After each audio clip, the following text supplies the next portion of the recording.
IVM.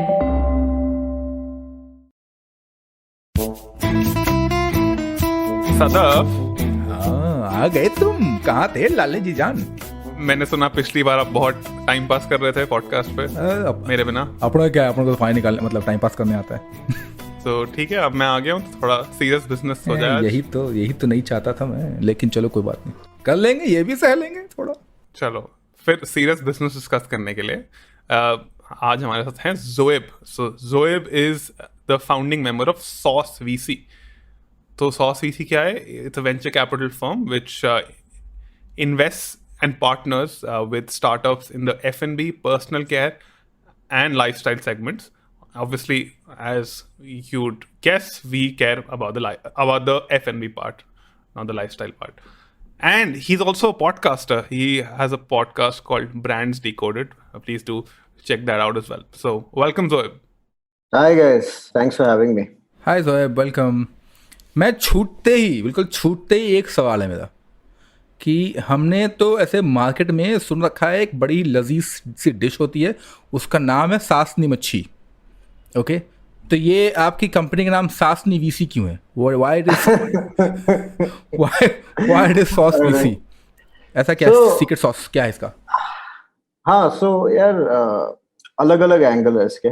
So firstly, it's sauce is a food product, right? So we invest in F&B brands and consumer brands, so it gets that clarity. The second bit is that it takes many different ingredients to make a sauce, and as a VC firm, we like to believe that apart from capital, we have all the ingredients that you need to scale up your business in a time and capital efficient manner. There's also how secret sauce is, like you said, we have the secret sauce to make you scale up, or in general, how to help you run your startup or run your company, etc.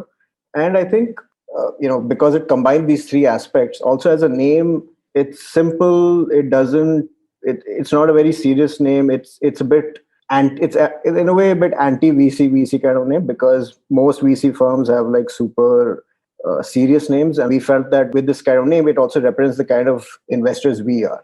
And I felt it sort of came together. And I remember when Manu, my boss, when he had showed me the name, right, I was like, yeah, sounds good. So that's the secret sauce. When you say we, right? Yeah. How many are there? कितने sauce के बोतल हैं आपके दुकान में? So right now we're a team of 7. Oh, wow. So it started with just Manu and me. Manu is the founding partner at Sauce, and then I joined in as founding member and the first employee. Mm-hmm. Apart from me, there we have another director who's joined us. We've got another associate, 2 more analysts, and a team EA. So we'll come to the other part of the entire VC and the kinds of stuff that you sort of fund or mentor or whatever word that you like. Sure. We'll come to that later, because that's one question I really want to understand. लेकिन second is कि आपके website पे ना you have this thing says D2C, which is direct to customer consumer. Yeah. Food brand में invest करते हैं, right? अब तो ये पहला तो D2C, what is ये companies जो D2C हैं वो क्यों हैं और क्या हैं, and why not sell the like good old retail way, कि दुकान जाके जिस तरीके से ऑफ द शेल्फ चीज़ें मिलती हैं वैसा क्यों नहीं? तो ये 2 क्लैरिटी चाहिए मुझे. So, so see, D2C stands for direct to consumer, which basically means that a company is selling to the consumer without any middleman, right? So some good examples of D2C companies in India would be something like Alicious or Country Delight, where you use their app or interface directly to order the product, and they manage the entire thing on their own. Why are companies starting to, experiment with this channel? It's basically because on digital, there is, at least there was less competition, and there wasn't as much clutter of legacy brands. There is more space for a new digital age brand to come across. So isliye hum log ne, we wanted to sort of go after this theme. And, to answer your other question, why not go after retail? I think you're absolutely right. Matlab, for that scale, brands have to get into retail. And even like some of the best D2C companies, right, unka bhi thoda retail presence rehta hai. Very few companies are able to be, true D2C. बहुत कम कंपनियां कर पाती हैं. And I think I forgot the last bit to your question. And so, you're saying कम लोग रह पाती हैं, so that's something. So why not start with that? Like, why not the other way? Okay. So okay. So for example, again depends on the company, right? So I'm going to take two examples. I'll take The Whole Truth, which is one of our portfolio companies, which makes clean label snacking products, and I'll take a company Just like a heads up. Just a heads up on that. Archit and I love that product. We're just fan of The Whole Truth, and हमने काफी बारी Whole Truth के बारे में बातें भी कर रखी है. Yeah. That's great to hear, guys. I'll pass on the compliments to Shashank. Yes, please. Yes. And another company I'll talk about is XYXX, which is a men's innerwear product, right?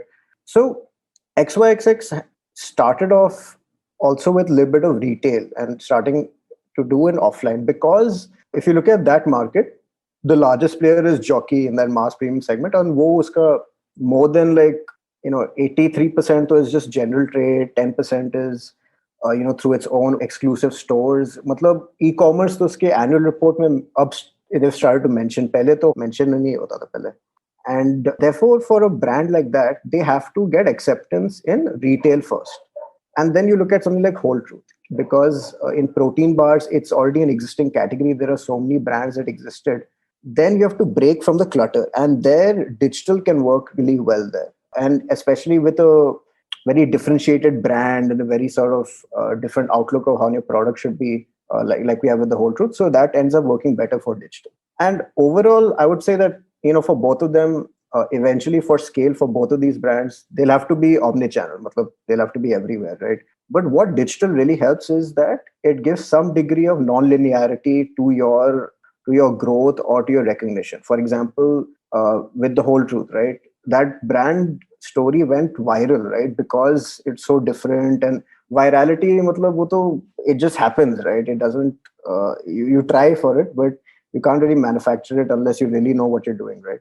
So I think that's why you need to be able to understand and respect both to get the best for both, to then scale up your business. Because right now the incumbents or the legacy guys only understand distribution very well. They don't understand digital as well. So you need to learn how to do both.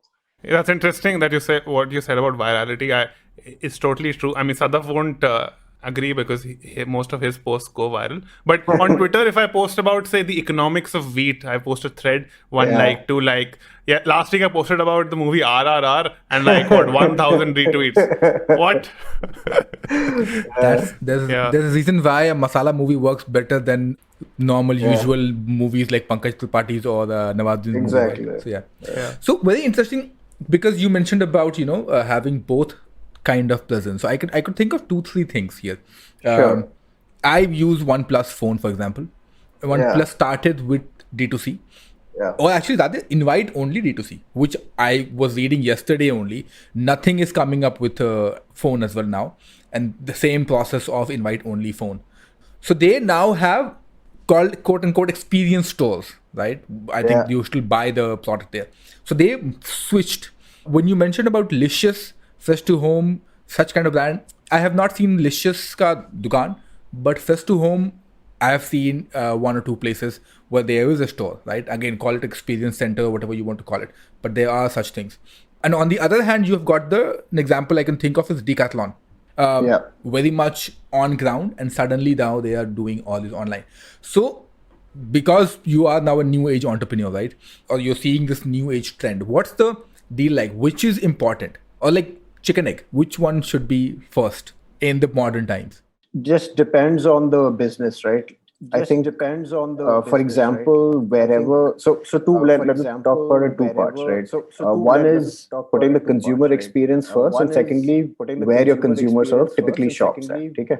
Let's say with OnePlus or even Lenskart, why did they come up with these experience centers? Because there are some consumers who still want that touch and feel of the product, and that just makes it a more superior experience, right? Like phone, especially like a consumer electronics phone that you mentioned. Abhi wo nothing ka waitlist मैंने भी अभी sign up किया. So or if you see that waitlist image, it's just some parrot on the phone, right? I would love to see the phone in my hand, what it feels like. Is it as cool as it looks, right? So I'm one of those consumers. So if for your company, your product, that experience is essential, you should definitely work towards building that kind of experience center or have that retail presence. in some businesses it's not needed altogether. For example, I would say where the buying or the purchasing decision is very impulse or small. For example, I think let's say testing a trial product or like a trial cream or something, you don't really need to see it in a store, right? आपने ठीक है मंगा लिया,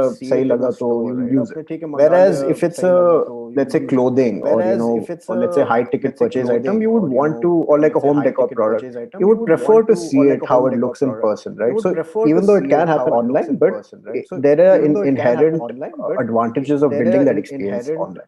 And the second is where your customer is typically shopping, right? So for example, let's take like grocery basket products, right? Let's say like a epigamic Greek yogurt, right? अब दही ऐसी चीज है कि आपको रात में याद आता है, अरे I need दही in the morning, or weekly आपकी purchase basket हो रही है, so you it's a product you add over there. It's unlikely you will see an Instagram ad and maybe you remember the brand, but कि आप सिर्फ website पे जाके आप खरीद रहे हो. That's why something like an Epigamia, which is sort of an older brand, is excellent in retail, right? Because that's where the consumer shops that product. So you have to be cognizant of these things. So you have to be. And does D2C also reduce the entry barriers to enter the new segment? Say, for example, I want to start selling biscuits. I can start making them at home, get all the regulations sorted, and probably sell them online. Versus, say, earlier I had to set up a factory, pay commission to stores, which I don't have to do now. Yeah, fair point. See, I think that yes, the barrier to entry is lower if you actually know how to build it digitally and if you understand how it's marketing, and especially if your incumbent is not being very active there, right? For example, in food and beverage, in fact, I don't think incumbents have really started spending on digital as much. Whereas in certain categories, like let's say beauty and personal care, I mean the incumbents have started to spend. It's very expensive to track consumers there. Or let's say just in the case of I work on XYXX, Jockey does spend and has started spending. It's still not a very major chunk of their overall revenue, so they're not going to be as focused on it as perhaps you would as a startup. But it definitely isn't much. And the second thing that you pointed out, right, apart from smaller MOQs and other aspects, you can definitely run a lot more experiments, right? कि अच्छा मैं ये pricing try करता हूँ, मैं ये design try करता हूँ, let me try this copy, let me try this. And that kind of experimentation to do in retail is not that easy. It's much easier to do it in online, and that's what a lot of brands do. They'll test out these things, or even a new product, for example. It's much better to do it online first. Right. MOQ is minimum order quantity, right? Yes, minimum order quantity for our listeners out there. Yeah. Thank you for clarifying. नहीं तो नीचे show note डालना पड़ता. Sorry. तो एक as a VC, of course, one thing that you always, not always, but most often focus on कि भाई पैसा कितना लाया, मतलब return कितना आया. So financial numbers and all that, right? Yeah. But what do you look when investing in food brands? कि apart from the money part, और क्या है what motivates you? Because I'm assuming, as the good old wise men and women have always said, money is not the only factor. Yeah. Who said this? This sounds like an incomplete quote, and you just made it up. कोई मेरे गांव में कोई बोल रहा था. बोलते बोलते उसको हार्ट अटैक आ गया, मर गया. Okay. Because money mattered, बेचारा हॉस्पिटल नहीं जा पाया. तो हाँ. So the point being that what do you look? The point being, what do you look apart from the money part that it may return इतना आएगा करके? What's the skin? See, on the money part, right? I don't think it's not such a straightforward decision, right? I think it's more about us finding the right entrepreneur or founding team to work with, because Sauce comes in super early. I mean, since you guys are fans of Whole Truth, I'll give that example, right? We spoke to Shashank when he just had a vision, a PPT for his company. And protein bar के मतलब 5-6 samples थे ऐसे, मतलब हमें जो आए थे office में, he must have obviously made a few more, but that was it, right? It's not beyond or nothing more than that. And at that point of time, if I started thinking about market size of protein bars and all of that stuff, it wouldn't have been a very obvious investment, right? And even then, कि अच्छा अगर हम 1 crore डाल ले ये 10x हो पाएगा कि नहीं, we can't start thinking so in such a micro manner. It's about saying that, okay, what is this guy's vision? His vision is, I want to bring trust back into packaged food. Okay. That is his vision. Is that a large enough vision to build a large enough company? Yes. After looking at that vision, the question then becomes about, is your journey or is your differentiation thought through, right? Right. In terms of your GTM, your product differentiation, your brand differentiation, maybe something around supply chain and how you will see that scale up with time. So all of these things we sort of look at. And obviously for food specifically, I would say that it has to taste good. I mean, that is, if it doesn't taste good, forget about whatever angle you want to think about. It has to be affordable. In India, premium, fine, you can price it premium, but it doesn't scale beyond a point of time. And it has to be accessible also. Coming to my earlier point of how you need to be where your consumer is. And just sort of coming back to the differentiation parts, right? If I look at the whole truth product, right? I remember very distinctly when I tried it for the first time. I mean, Manu and I, we tried it together and we both looked at each other. We were like, wow, this tastes good. And conviction uske baad usse bhi aati hai ki apart from his entire vision on how his product would be different, his brand thinking, everything, all that is great, and the product tastes good. So becomes easy to invest after that. Something that primarily you're saying is, of course, there's flavor, which is important, and may not be the money. And money is not the only factor which at least pushes you to invest in a company. Exactly. That is definitely one of the factors, but it's not the main factor. It's much more than that. Always has been. Right. There's an interesting quote by, I think, Benedict Evans. I read this on Twitter. He said that VC provides rocket fuel to companies. And if you're building a rocket, then, a rocket fuel is useful for you. But if you're building, say, a lawnmower, then rocket fuel might actually do damage to you. So what kind of food companies, say tomorrow I want to start a food company. Yeah. What kind of food company should not go to a VC and ask for money? It's a good question. I think if you have Papa ka paisa. I mean, honestly, ऐसा कोई दिमाग में आ नहीं रहा है if there is any particular kind of food company which shouldn't go because okay, so I think it's clear to just sort of clarify what the VC does. One is gives money and VC like Sauce also gives support and partnerships and वगैरह ecosystem वगैरह. Absolutely. So the latter, anybody can make use of that, whether it's even a company which doesn't really need capital, to be honest.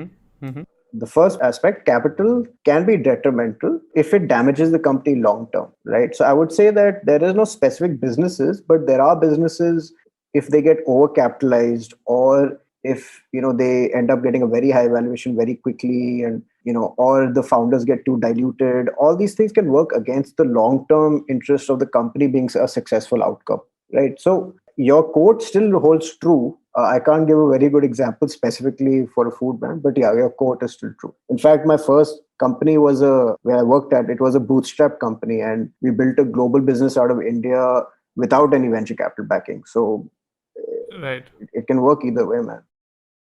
Great. On that, एक ऐसा break लेंगे. Break इसलिए लेने जा रहे हैं क्योंकि अभी हम जोएब से पूछेंगे कि हम कौन सा आइडिया डालें और हम कैसे पैसा निकालेंगे जोएब से. मिलते हैं ब्रेक के बाद. हमें भी पैसे का जरूरत है. हम भी गरीब हैं. हमारी भी चड्डियाँ वड्डियाँ बिक रही हैं. खैर कोई बात नहीं. ब्रेक के बाद मिलते हैं. Hello everyone, it's been another great week on the IVM Podcasts Network. On Think Fast, Suchita and Amit Doshi discuss India's creator economy and the Zomato Blinkit merger. On Cyrus Says Ish, Cock and Bull, Cyrus, Ayushi, Shriram, Antariksh and Abbas discuss the arrest of journalist Mohammad Zubair. On All Things Policy, the Takshashila folk decode Bihar's unemployment crisis. On Pulyabazi, Pranay and Saurabh analyze what makes social media powerful. And on Marathi Khidkitun, the Deshmukhs list poems and songs inspired by Twilight. We've got some exciting news for you. IVM Podcasts has just launched its merch, and our first line is out now. Head to the IVM Podcasts website and click on the Shop tab to check out our first collection of t-shirts. Do follow us on social media via IVM Podcasts on Twitter, Facebook, Instagram, and LinkedIn. And remember, if you're enjoying this show or any of our other shows for that matter, do tell a friend. Also, don't forget to rate us on any platforms that you're listening on. And you can also check us out on YouTube.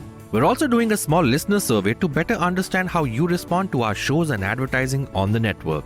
We would really appreciate if you could spare a few minutes to fill it. It helps us build better shows for you. And finally, we would like to thank our sponsors this week. Capgemini, Intel vPro, and Intel. Future banao wonderful with Intel-powered laptops. And we're back with Zoeb from Sauce VC. So, Zoeb, slightly long question, so bear with me.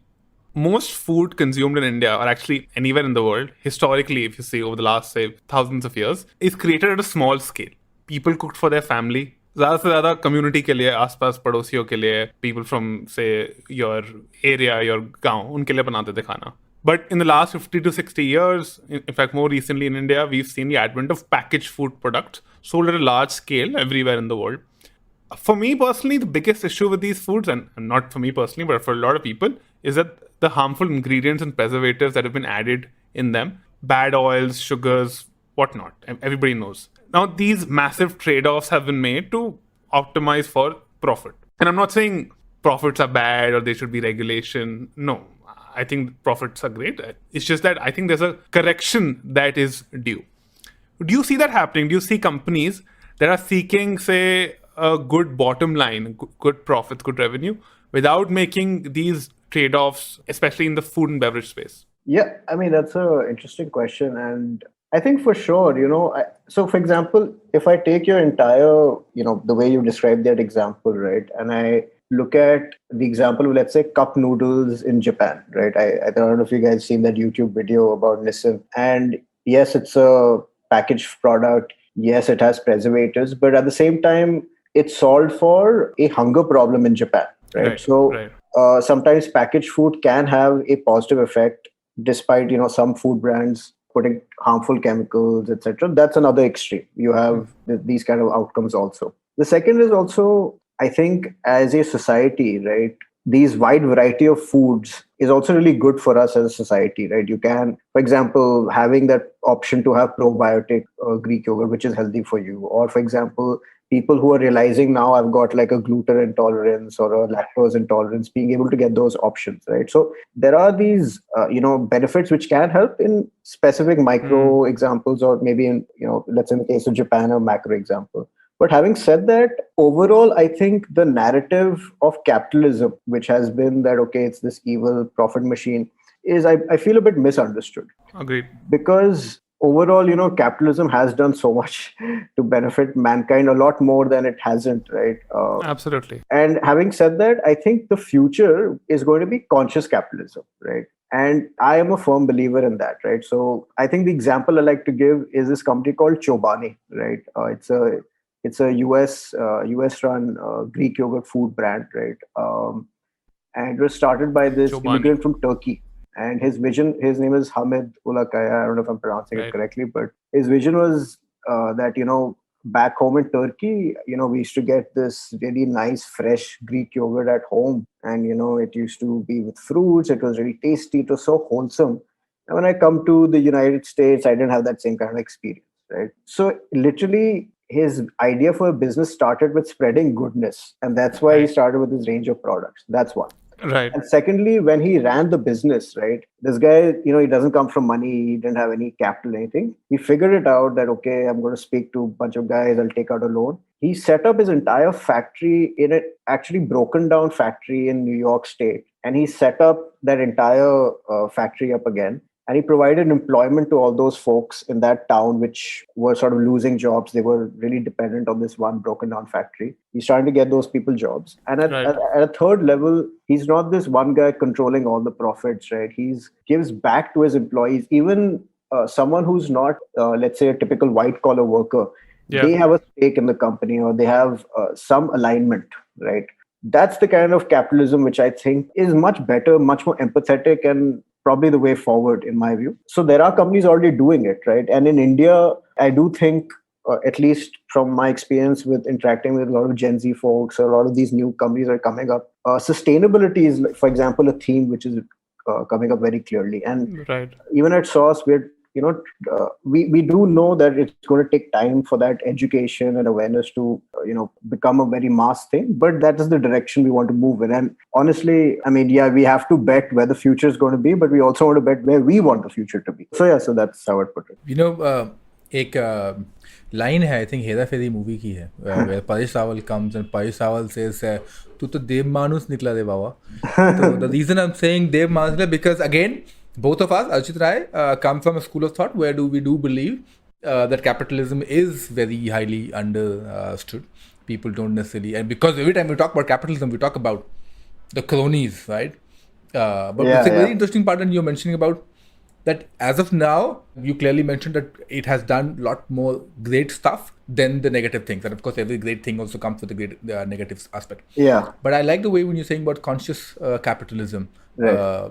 I think we need to teach our kids, मतलब मेरे बच्चे नहीं है भाई, and at least not that I'm aware of, जिनके भी बच्चे हैं, जो भी है, conscious capitalism is the way to go, I think. And yesterday only I was actually reading up somewhere, and then what you mentioned about sustainability, I think it is trend-wise as well. It's really growing. Like people are now migrating towards, and they are okay, I believe, is to pay a little premium, to pay extra buck, just because it's now sustainable. Or the good old method of slow cooking or slow fashion, which is now coming back, or artisanal or smaller produce. Right. Absolutely agree. And just to follow up as well, so I think the free market will correct to an extent. I mean, not completely, but for example, so many food companies, they're hiding the ingredients. So they're putting the ingredients at the back in very small font. And here comes a company whose USP is to do exactly the opposite. And that's how they're standing out, the whole truth food. I think there will be a counter movement, or there is a counter movement happening to solve for problems created by, it's interesting you bring that up again, because I'm not sure if it was which regulatory body. I think the FSSAI, which is saying that now आपके Zomato, Swiggy maybe will put the calorie count, right? And I think that's a good step, right? कि थोड़ा, anyway, you don't know what's inside that butter chicken, at least let me know the calorie count, right? So great. And coming to technology specifically, we in the newspaper at the surface level hear a lot about food tech, and it's usually about Swiggy or Zomato getting funded. But I'm sure there's more to food tech than just those two players in the market. What's exciting that's happening with technology in the F&B space, according to you? See, I mean, there are a bunch of different companies. I think that my understanding also is not the best in this food tech space, but I'll talk about some of the companies that have come across which are interesting to us, right? For example, there was a company called ZFW, which runs dark stores across urban cities. And essentially what it's trying to do is you can get access to, let's say, a high quality food brand much in a far quicker manner to your home. You can get it home delivered because you've got these micro warehouses spread across the city, as opposed to that brand servicing it from that particular retail outlet. Right. So it's solving for warehousing, logistics, and especially cold chain, because India, at least 5-10 years ago, did not have the best infrastructure for transporting frozen or cold products. And we have a lot better infrastructure around that right now. The second stuff that I've seen is maybe something around AR, folks trying to give you that same experience of what the product would look like, that food item, once you go to a restaurant and, seeing how that sort of works. There's also stuff around automation, right? Automated pizzas, and, there's also at-home cooking devices and whatnot. See, for both of those, right, I'm not that convinced on that kind of proposition, because there have been like so many brands which have tried to do that. Even SoftBank put in I think billions of dollars into this automated pizza company, and never made sense, because sometimes with food you need that human touch, right? Definitely. I think stuff which has worked better, in my opinion, is not necessarily in the creation of food, but in the distribution of food, and let's say in the supply chain, on the back end side. I think that's where I've seen more interesting stuff. So, for example, there's a company called Farmer's Fridge, which runs in France, and Danone has invested in that. They've got fresh food in your offices, which is sort of stocked on a daily basis. Far better sort of UI, UX for the consumer to get that product. Or, for example, on the logistics side, right? Let's say with the Whole Truth, right? They've had a chance to partner with suppliers who get their product on time, at that particular temperature control, and maintain it within those sort of right conditions, right? All that is sort of important to make sure the quality of the product sort of stays the same. Right. But yeah, I think that's like a flavor of what I've seen so far. Got it. It's interesting because food is unique in the sense that there's so much potential for variability and there are multiple right answers. Like a good, say, a good phone is a good phone nonetheless, but good food could be bad food for somebody else. And that actually brings me to my next question. Fair point. There's so much diversity in how India eats. People in Kerala eat differently than somebody, say, in Uttarakhand. My family, for example, is Punjabi. Most Punjabis do not like coconut at all. Yeah. Is that a challenge for D2C food brands, especially while scaling? Or it's an opportunity to create, multiple product lines? No, I don't think I see it as a challenge. In fact, I think it's kind of good it's in that manner. So, for example, I'll take two companies, right? We had invested in this company called Postcard, and now part of Wingreens. Yeah. They do like regional specialties from across the country, right? So so in a way you're catering to these multiple different tastes. But the insight we got there was that people in Delhi are ordering South Indian snacks, people in Bangalore are ordering these North Indian snacks because they're sort of missing. Yeah. And I mean, even if you belong to that culture, right? Let's say for different families, I think that the whole point of India is that you experience those diverse cultures, right? You get to try out these different foods, and I think you can resonate that with the food brand, right? Or for example, you could have something like an ice cream brand, right?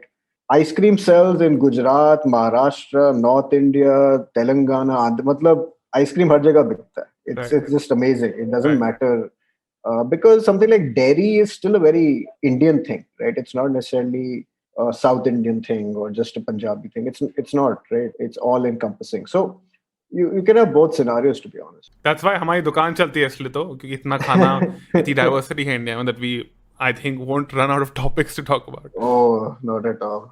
Awesome. तो अब हम पहुंच चुके हैं अपने आखिरी क्या बोलते हैं श्रृंखला बोलते हैं last leg. Okay. let's keep it English. Last leg where we talk about our favorite under and overrated food. So Zoeb, we start actually with favorite. Let's go it easy. What's the favorite test food? I mean, also I'm assuming that with the kind of work that you're doing, you are eating a lot of great, good and not so great food as well, and also traveling across the country. Yeah. So what has been the most craziest favorite food so far? And you can talk about food brands as well since you are the host of Brands Decoded. So हम उनसे पैसे बाद में ले लेंगे, लेकिन आप अभी बताओ. आप बताओ. Yeah. See, honestly, being a foodie, I mean, I enjoy a lot of different foods. Yeah, it's very difficult for me to pick one. But what I'll answer in this question is in my sauce VC experience, right? Maybe what has been a great food experience, right? Yeah. So there's one very distinctive experience, okay? Because it was really unexpected. XYXX ही हमारी एक company है जिन्हें हमने invest किया था, and that company initially was based out of Surat, and they still have like a warehouse and facility there, and they have one in Bombay. And I went to Surat for the first time, and I had been to Gujarat once as a kid. I don't really remember food being very important part of the experience. एक शायद गलती से चूस किया snow cone type कुछ खाया था सही था मेरे को और कुछ याद नहीं है. And in Surat, I remember Yogesh, he treated us to this Chandan omelette center where you get eggs. मैंने अपने जिंदगी के बेस्ट एग सूरत में खाए, and every time I go there for like any sort of meeting in Surat, I have those eggs, and I couldn't believe that in Surat of all places I will get the best eggs I've ever tried. I've seen them on YouTube. They have like millions of varieties of eggs. अरे यार कैसे expand किए, मतलब you look at our brands, I've like learned from this guy. Like, in this good price point, like great product, बस बिकता है पागलों की तरह. So that's like a part of my, honestly, is part of my sauce VC experience, which has been a great food. In terms of brands, let's see. I mean, मैं तो बहुत खाया है, बहुत सारे food brands. It'll be difficult to pick one. Underrated कोई बता दो आप. Favorite. Underrated. आपके अपने ब्रांड भी हो सकते हैं, अपने वाले भी हो सकते हैं. ये ना इसको लोग फिर कट हमें भेज देना. हाँ. Underrated, I would say is. I think there's this brand called Loika. They make almond brittle. Okay. Oh, wow. Or I mean, a friend of mine made me try it to discover it on Amazon, and it's really tasty. I had never had it before, and I couldn't stop eating it. And I wish that brand was a lot bigger, right? And it deserves to be bigger. It really is super tasty. They've got these really nice set of products. Ooh, great. We'll try it out on Amazon. And now थोड़ा सा controversial है, 100 ग्राम ज़्यादा नहीं, which is overrated. Overrated. Anything, any food, any brand, whatever. Category, if not brand, a category. गाली पड़ेगी जिसका भी नाम कुछ तो मिले. Category भी चलेगा अपने को. मखाना ब्रांड.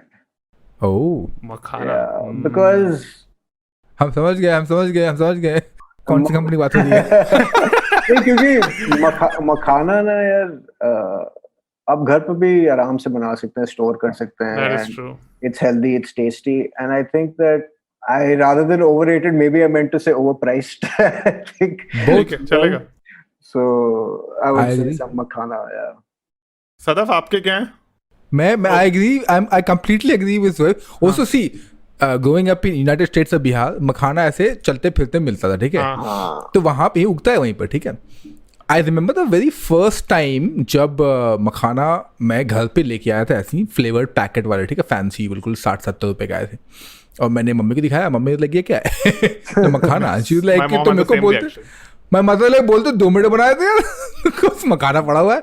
तो I think it's a good thing to just show off. Like आप ऐसे डेट वेट पे गए हो और या फिर पब्लिक में, तो चिप्स कौन खाता है, यू सो एलस, हम मखाना खाते हैं.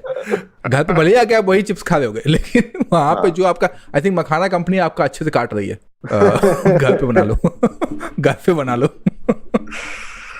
सही, आई एग्री विथ. मेरे ऑफिस में ना, मतलब अब तो वर्क फ्रॉम होम चल रहा है, बट ऑफिस में ना मखाने ऐसे रखे होते थे, and you could just pick it up for no additional cost. So that I used to consume a lot of these makhana brands because I didn't have to pay out of my pocket for it. But I have never really bought makhana after that. हाँ, free मिले तो कुछ भी खा लो. नहीं, ऐसा नहीं. जहर छोड़ के. There is an old saying, मंगनी के बैल के दांत नहीं गिनते. So मंगनी बेसिकली शादी. हाँ. तो अगर शादी में अगर कोई बैल मिल रहा है आपको, हाँ. तो उसके दांत वात नहीं गिनते, unless you're going to go and buy a बैल on your own. तो दांत गिनने पर अच्छा है नहीं है.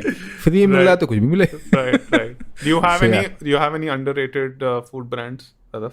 Underrated food brand? हाँ. नो यार, आई एम वेरी, मैं बहुत ही मतलब लॉयल हुई नहीं. मुझे सब लगता है अंडररेटेड, मुझे सब लगता है, मुझे जो मिले मैं उठाता हूँ. कोई favorite? That's whole truth. हाँ, so I don't have any underrated brand per se. हाँ. मतलब सभी ठीक है. I think one underrated brand is this brand called Wicked Good. So they make pasta with chickpeas, brown rice, and dal. So they make all types of pastas, macaroni, penne, fusilli, सब type के बनाते हैं. ऐसा नहीं कि okay, context normally अगर आप healthy pasta, healthy noodles लेने जाओ, उसमें लिखा होता है brown rice pasta, quinoa pasta, chickpea pasta. But if you read the ingredients, it's like 5% chickpea, 95% wheat. But isme they actually have around 50%, I think, chickpea roughly, and then only like 10-15% brown rice. So it's actually really good quantity of chickpea. So check that out. खैर, तो favorite food तो होता है. There's a brand called Thanjai.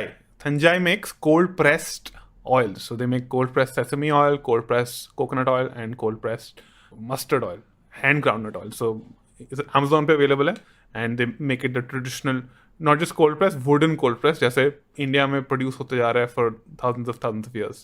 Correct. So that's a good brand, and none of these brands have paid us, by the way. I mean, if they like to pay us, my pockets My are favorite open. brand is Nirma. दूध की सफेदी निरमा से आई. आप खाते हैं निरमा के bars के food? मतलब ये कौन सी लाइन में आ गया आप? तुमने स्पेसिफिक थोड़ी सी पूछा, मुझे ब्रांड कौन सा है. Again same thing. Before Sadaf starts talking about his favorite chaddi brand, favorite banyan brand.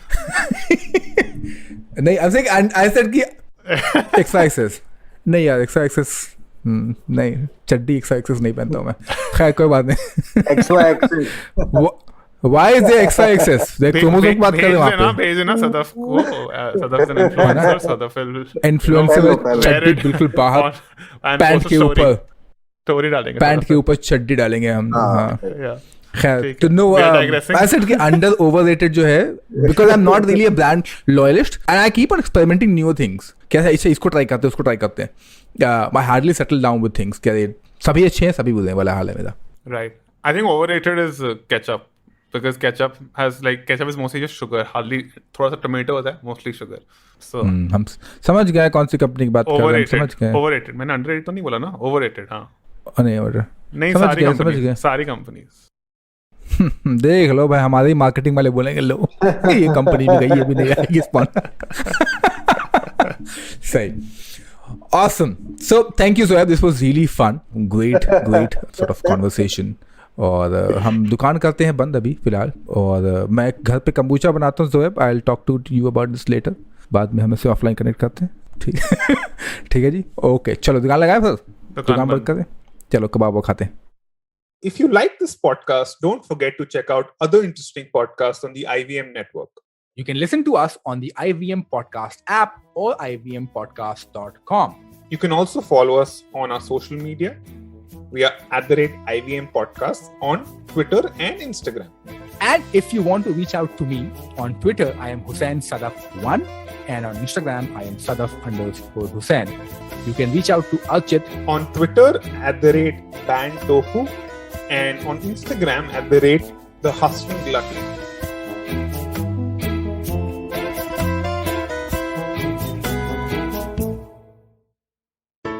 There's a quick survey to fill out on ivmpodcast.com/survey. It lets us know a little bit more about who's listening to us. And you know what? We're going to do a few prizes. So, we'll do a random drawing of maybe 10 people and we'll send you all some swag. Remember, that's ivmpodcast.com/survey where you can fill out the survey. Do you wonder why China does the things that it does? Or want to know how we could improve online privacy? Or perhaps you're thinking about how we can kickstart India's economy? If you'd like to search for the answers to such questions, check out All Things Policy, a daily public policy podcast that covers everything from employment figures to aircraft carriers. Tune in from Monday to Friday for new episodes and fresh takes.